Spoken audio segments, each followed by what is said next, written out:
Bonjour et bienvenue dans cette vidéo. Devenir libre financièrement n'est pas donné à tout le monde. Il faut avoir un rêve et s'y accrocher, quoi qu'en disent les personnes qui nous critiquent. Le jour où l'atteinte de cette liberté financière arrive, ça ne sert à rien de pavaner devant ceux qui ne croyaient pas en nous. Il faut plutôt les aider, eux aussi, à emprunter le chemin qui mène à l'indépendance financière s'ils le souhaitent.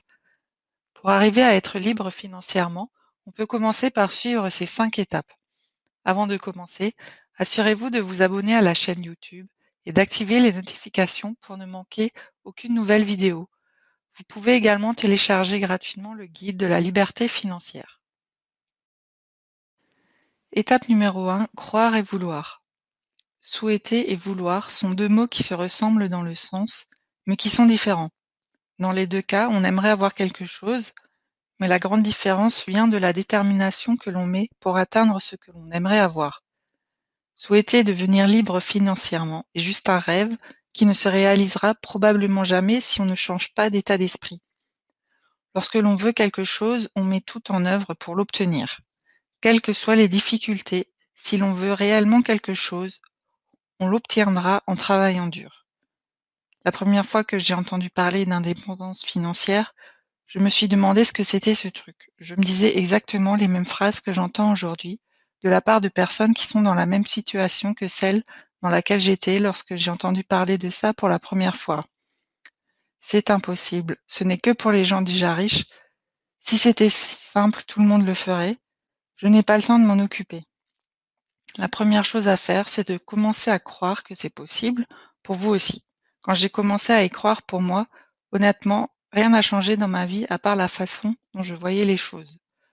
Petit à petit, mon rapport à l'argent a évolué et j'ai commencé à investir. Et là, vraiment, je me suis dit que pour moi aussi, c'était possible.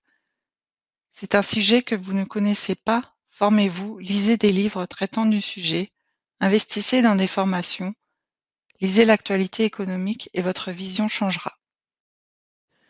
Étape numéro 2, maîtriser ses dépenses et augmenter ses revenus. Maîtriser ses dépenses, c'est différencier ses besoins de ses envies. Un besoin est quelque chose de durable que vous devez avoir pour rester en bonne santé par exemple, ou passer à une étape supérieure dans votre vie. Une envie n'est que passagère. Le mieux est de ne pas craquer en achetant ce qui vous fait envie et d'attendre quelques jours, puis revenir si jamais l'envie n'a pas disparu. Les techniques marketing d'aujourd'hui sont très performantes et on arrive facilement à se laisser convaincre qu'on a besoin de telle ou telle chose alors que ce n'est pas nécessaire. Il est primordial également de ne pas dépenser plus que ce que l'on gagne, tout en épargnant un minimum tous les mois. Votre revenu ne doit pas être dépensé à 100%. Pour augmenter ses revenus, il existe différentes manières. La plus simple est de demander une augmentation de salaire. D'autres moyens existent pour augmenter ses revenus, comme par exemple vendre ses objets inutilisés, parrainer des amis pour des services, faire de l'affiliation, trouver un second emploi le temps d'atteindre un objectif d'épargne, vendre ses compétences sur Internet. Des sites comme Le Bon Coin, 5euros.com permettent de rémunérer vos services. Étape numéro 3, aller là où se trouve l'argent. L'argent appelle l'argent. Plus on a d'argent, plus l'argent viendra à nous. Pour devenir financièrement indépendant, il faut aller là où se trouve l'argent, là où les gens échangent de l'argent.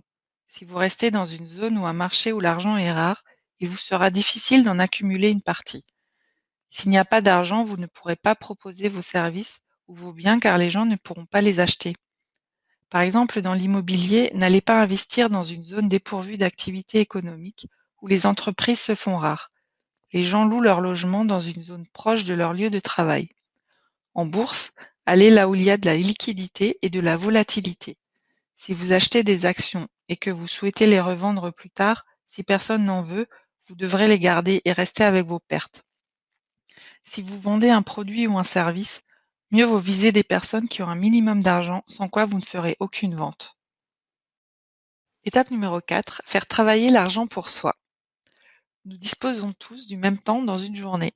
Ce qui fait la différence entre une personne lambda et une personne libre financièrement, c'est que cette dernière a réussi à décorréler son revenu de son temps.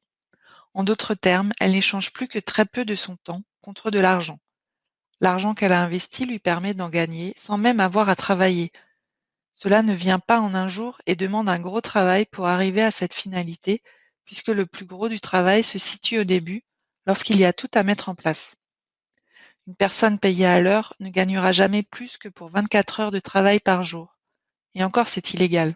Elle échange son temps contre de l'argent et permet à d'autres personnes de profiter de leur vie, leurs patrons ou leurs actionnaires. Cette personne peut par contre passer dans l'autre catégorie lorsqu'elle comprend l'importance de faire travailler son argent pour elle et non pas continuer de travailler pour gagner de l'argent. Après cela, elle doit mettre en place chaque jour de petites actions pour parvenir à passer dans l'autre catégorie, celle des personnes indépendantes financièrement. Étape numéro 5, investir et se diversifier. Épargner son argent sur un livret comme le livret de développement durable LDD ou le livret A LA, c'est bien pour avoir une épargne de sécurité. Par contre, laisser dormir trop d'argent ne vous rapportera rien. Pour que votre argent vous rapporte lui aussi de l'argent, vous devez l'investir dans des choses qui vous rapportent de l'argent et qui ne perdent pas de valeur. Investir dans un bien immobilier qui vous rapportera tous les mois des revenus supplémentaires grâce au loyer que vous percevez est un bon investissement si vos loyers couvrent au minimum toutes vos charges. La bourse peut vous permettre de développer des revenus récurrents grâce aux dividendes que vous percevez. Vous pouvez aussi créer une entreprise dont l'activité se situe sur Internet car l'investissement de départ est faible en termes d'argent. Suivez ces 5 étapes et vous aurez des grandes chances de devenir libre financièrement et de choisir par la suite la vie que vous voulez vivre.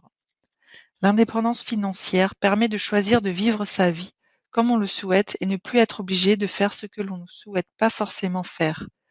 L'objectif n'est pas la richesse, mais seulement d'avoir suffisamment d'argent pour payer les factures et vivre correctement sans avoir à travailler.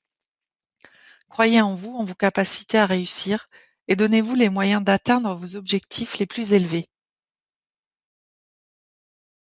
Merci d'avoir suivi cette vidéo. Si elle vous a plu, n'hésitez pas à donner votre avis en commentaire ou à la partager sur les réseaux sociaux. N'oubliez pas de télécharger le guide de la liberté financière pour commencer à créer des sources de revenus diversifiées. À bientôt!